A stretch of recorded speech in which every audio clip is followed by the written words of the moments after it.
বাংলাদেশের এক প্রত্যন্ত গ্রাম মাহমুদপুর। এটি বাংলাদেশের সিলেট বিভাগের সুনামগঞ্জ জেলার জামালগঞ্জ থানায় অবস্থিত। এখানের মানুষগুলো প্রতিদিন বেঁচে থাকার লড়াই করে।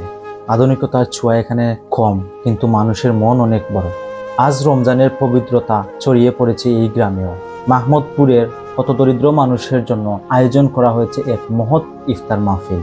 এই গ্রামের অনেক মানুষ প্রতিদিন ঠিকমতো খাবার জোগাড় করতে পারে না, কিন্তু আজ সবাই একসাথে বসে ইফতার করবে। এটি শুধু একটি গ্রামের আয়োজন নয়, এটি ভালোবাসার, একতার আর মানবতার প্রতিচ্ছবি।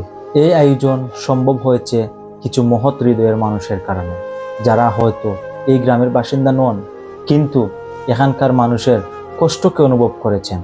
রমজান আমাদের শিক্ষা দেয় একে অপরের পাশে দাঁড়াতে, ভালোবাসা ভাগ করে নিতে। মাহমুদপুরের এই ইফতার আয়োজনের যে একটি বার্তা, মানবতার জন্য আমরা সবাইকে একসাথে এগিয়ে যেতে হবে। আপনি কি চান এই ভালোবাসার গল্পের অংশ হতে? সামর্থ্য অনুযায়ী আমরা সবাই যদি একটু সহযোগিতা করি, তাহলে এমন আরও অনেক মাহমুদপুর আলোকিত হতে পারে। মানবতা ছড়িয়ে পড়ুক, ভালোবাসা ভরে উঠুক পৃথিবী। আসসালামু আলাইকুম।